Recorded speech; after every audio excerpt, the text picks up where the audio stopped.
wípé kí Wunmi gbọ́mọ lọ kó gbọ́mọ lọ fún ọlọ́mọ. kí n kábọ̀ sórí ìkànnì and Karimo is close to you. àti mú gist wá fún yín. So I need láti jẹ́ kí nǹkan yé wa. Fún ẹ̀yin subscribers wa. And this one I am directing it to King White. Fún ẹ̀yin tí ẹ ò tí subscribe. He needs to gbogbo because gbogbo eléyìí Karimo is my wonderful sister. I really Wunmi is my distant. We are not going to do that with us. I don't have a personal relationship with Karimo. I don't care. But she has given some information and narratives out there that needs to be cleared if truly King White loves Wunmi and he respects all of us. Eléyìí ṣe kọjá wípé wọ́n bú màmá nìkan. Ṣé rí gbogbo anger yìí tí àwọn èèyàn ní against màmá, it is not just based on wípé torí pé wọ́n ṣe kí nìkan, accumulated anger ni. From what Karimo has been saying, that nobody has come out to shut her up or debunk her. And ẹ̀yin tẹ́ dẹ̀ close mọ́ Karimo directly, ẹ̀yin lẹ dákẹ́.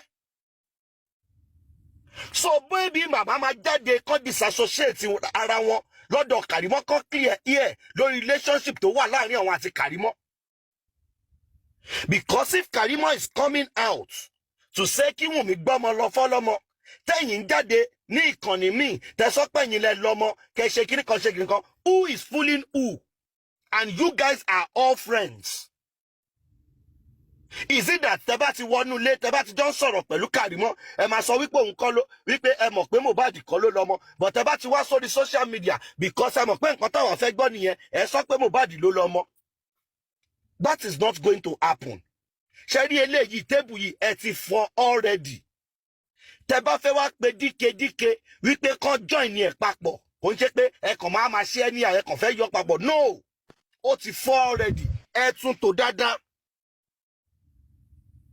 Ẹ̀tún tó dáadáa, clarify all these things, gbogbo rògbòdìyàn, gbogbo orí burúkú, gbogbo false narrative tí Karimo ti gbé sílẹ̀, you need to clear it. Then we can now think of reconciliation and moving forward. Ìgbà yẹn gangan ni Wunmi gan lè ṣẹ̀ṣẹ̀ wá bá wa sọ, bóyá pé táwa náà ṣẹ̀ṣẹ̀ lè wá consider ká gbọ́. But this whole tó bá ti dìímú kankan sọ fún kó apologize kóun náà ṣe kíní kan kó ṣe kíní kan. Ọgbọ́n àgbà lẹ ń lò fún. Ọgbọ́n àgbà òun lẹ ń lò fún. Wípé tọmọ kékeré bá ṣe àgbàlagbà, ọmọ kékeré ló máa gbàlagbà. Tá àgbàlagbà náà bá ṣe ọmọ kékeré náà ló tún máa bá àgbàlagbà. And as ọmọ tó kọ́ tó gbẹ̀kọ́ tó tún ra ẹ̀kọ́, nǹkan tó wá ṣe lé nìyẹn is the normal thing to do for peace to reign. That is on the part of Wunmi. I give it to her. Mama no, nǹkan tí ẹ kàn wá ṣe for peace to reign, I give it to her. Because mo sọ ní ọjọ́ ṣe Saturday tí kíní yẹn ṣẹlẹ̀, mo ní ìyá yìí máa lọ jókòó, wọ́n máa tún rò, wọ́n wò wípé kíní yìí mi mọ̀ wípé tó ṣe máa rí lélẹ̀ yìí. Àníyẹn ló gbé màmá yìí jáde because she did not know the consequence. Àwọn tó fún màmá yẹn ní script tó advice wọn pé ẹ jáde kẹ́ lọ sọ̀rọ̀, gbogbo ẹni tó lọ pò kan ọ̀bànújẹ́ fún ya yẹn tó trigger anger ya yẹn, wọ́n sọ fún ya yẹn wípé bó ṣe máa rí lélẹ́yìí. Because they felt like for the sake of Wunmi, people are not going to drag Mama Mohbad. Data ọmọ wa ọmọ máa bẹ̀yìn ni wípé màmá ẹ jọ̀ọ́, màmá ẹ má bínú, màmá ẹ jọ̀ọ́, kó ṣàdáríjì, kó fi pa mí sílé, má pa mí síta, náà fi pọ́n máa fi ṣe so that àwọn Karimo máa lè fi pọ́n wọn ní edge. That was their plan. But Ọlọ́run tí ò ní gbà fún wọn ni wípé fúnra wọn náà gbé láòdù wá, bọ́dẹ̀ ṣe ṣáná sí láòdù báyìí, gbogbo wa la mú. Everybody bá àì ní gbogbo ẹ̀ dàrú. So if you now want us to move forward, kí peace reign, kí gbogbo àjọ fọwọ́ papọ̀, ìtẹ́ ti sọ sílẹ̀ ńkọ́. Wọ́n ní ìgbẹ́ tíntín ní létí àwo. Wọ́n ní tó bá kúrò lójú, ṣó lè kúrò lọ́kàn. Karimo ti jáde ó ní pé Liam kì í ṣọmọ Mohbad. You need to clear that part. Karimo has been insinuating kí ló ṣẹlẹ̀ sí railings kìnìkan nínú ilé. You people need to clear that part. Because ẹni tó accuse Wunmi of murder kò lè sí láàrin yín pẹ́jọ́ ń ṣe kẹwàá expect wa wípé káwa náà máa bá yín ṣe. Ó ti di wípé àwa náà gbàbọ̀dé nìyẹn. àìlè sọ̀rọ̀ ìbẹ̀rẹ̀ orí burúkú ni o. And ní life yìí, you cannot be good to everybody. Ọjọ́ tí ẹ̀dá bá ti ń wò wípé mi ìfẹ́ bẹ́ẹ̀ nìkan jà, mo fẹ́ bá gbogbo èèyàn ṣe, at the end of the day, ó máa end up láti ṣe everybody ni. Nǹkan tó máa ṣẹlẹ̀ nìyẹn. Téèyàn bá ti ń rí nǹkan tẹ́ ẹ̀ lè face ẹ̀ direct pé this thing is like this, tẹ́ ẹ̀ ń ṣe kò for bóyá pé lórí relationship tó wà láàrin mi pẹ̀lú ẹni yìí, àbí nǹkan tí mo ń benefit lọ́wọ́ ẹ̀, àbí pé mi ìfẹ́ bá relationship wa jẹ́ kíní kan, at the end of the day, gbogbo relationship yẹn máa dàrú. Karimo and some people in the camp of Mohbad, of Iya Mohbad, are accusing Wunmi of murder.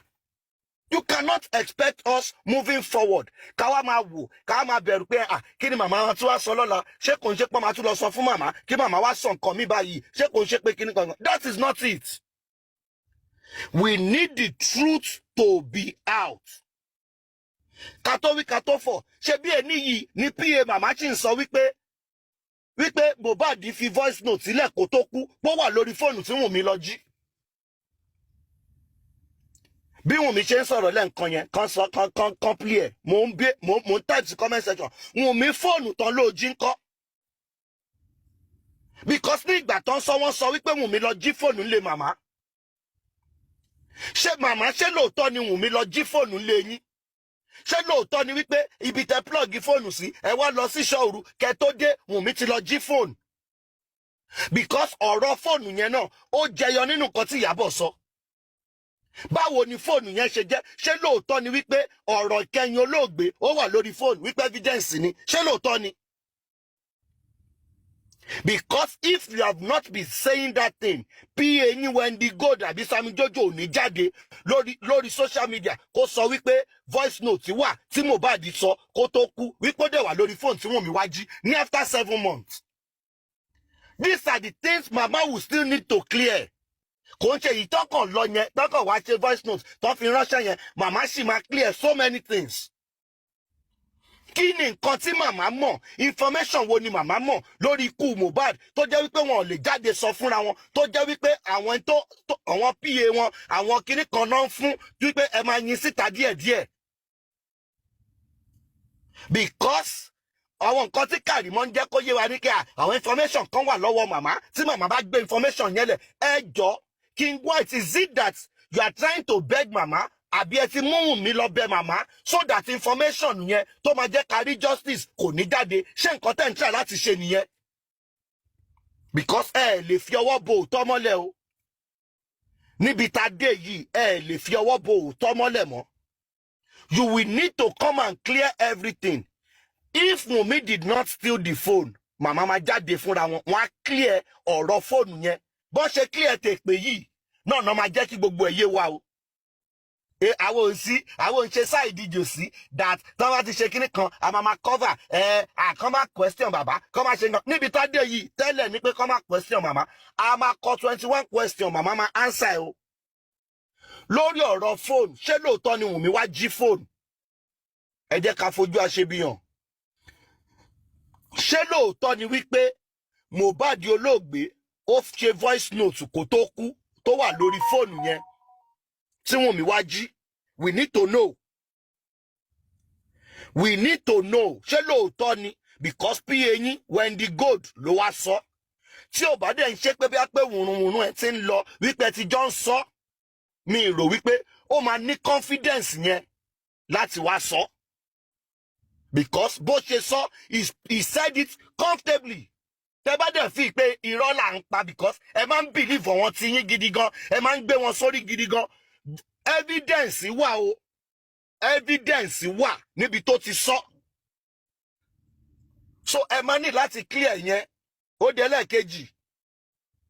Lórí gbogbo nǹkan tí Karimo ti ń sọ, ẹ máa bá wa tàn mọ́lẹ̀ sí. Bóyá ẹ fún Karimo ní information kankan, bóyá irọ́ ni Karimo ń pa, ẹ sọ lórí ìkànnì o. Because lórí ọ̀rọ̀ yìí, it is either you want to protect the image and personality of Karimo and expose Wunmi to and subject her to bullying and ridicule. Because gbogbo nǹkan tí Karimo ti sọlẹ̀ sórí social media, ó wà lórí social media everywhere o. ó wà lórí social media everywhere. Gbogbo comment yẹ wípé ẹ kí Wunmi gbọ́mọ lọ fọ́lọ́mọ kìnnìkan gbogbo ẹ̀ ló wà everywhere. Gbogbo narrative release ilé Mohbad everybody ti gbàgbé 30 debunk months ago. Karimo ló lọ wú jáde as eyewitness tó lóun rí wípé in fact gan release yẹn gan ọmọ òun gan tún ṣẹ̀ṣẹ̀ ń bẹ̀ nígbà tí Wunmi la orí Mohbad mọ́ tí Mohbad gbàbẹ̀ sọ́dá. Ó ní pé ìgbà tí release yẹn bàjẹ́ ọmọ òun ṣẹ̀ṣẹ̀ ń bẹ̀. Gbogbo eléyìí lẹ máa need láti clear o. Ìgbà yẹn la máa ṣẹ̀ṣẹ̀ wá mọ̀ wípé yes lórí òtítọ́ àti òdodo òun la wà ká wá move on. But tí ò bá ti jẹ́ yẹn a jẹ́ wípé gbogbo nǹkan tẹ́ ń sọ wípé Wunmi ṣe yìí ó ṣe lóòótọ́ nìyẹn. A jẹ́ wípé ẹ̀yin gan fúnra yín ẹ ti try láti create doubt about ọmọ Wunmi sínú tàwa nìyẹn. Tí doubt bá dẹ̀ ti wà nípa nínú wa sí ọmọ Wunmi ẹ lè sọ fún mi pé onítọ̀hún tèmi suspect yẹn kó wá bá mi sọ̀rọ̀ kí n máa gbọ́rú ẹ̀ o kò possible. Kò possible rárá. So this whole thing kò lè end sí orí voice note àbí call ẹyọ kan yìí. If you people still want to cover Karimo and not expose her, then you people are on your own. Èmi Olúwatósìn ni mò ń sọ̀rọ̀ tèmi o. Mi sọ̀rọ̀ fẹ́ lò mí. Mo ti sọ fún wọn wípé èmi ò ṣe tí Wunmi, mi sí ní tí Wunmi. Mi sínú wọn, mo ti yọwọ́ mi kúrò ní justice. Nǹkan tó gbé mi wá sórí social media, òun ni mo ń wá sórí social media. Topic yín tẹ́ bá ti sọ lẹ́yìn kan, màá bá yín analyze ẹ̀ bó ṣe wù mí. Eléyìí tó ṣẹlẹ̀ lálẹ́ yìí, òun mo ń bá yín analyze báyìí. So if you want us to go back, bí màmá ṣe ń sọ wípé ká padà sínú justice for Mohbad, ká ṣe kìnnìkan, ẹ gbọ́dọ̀ gbé ìtí ń ṣòtítọ́ kẹ́ gbé jáde o. You are not going to cover anything. Because moving forward, tó bá jẹ́ wípé lórí suspense náà lẹ sì fẹ́ fi wá sí ká máa wò wípé àwọn nǹkan tí màmá sọ ń gbà yẹn, nǹkan tí Karimo sọ yẹn, ṣóòótọ́ ni, ṣó lè jó òótọ́ ṣá, tó bá jẹ́ pé ìyẹn lẹ sì fẹ́ fi wá sí àwọn èsì time ara wa ni.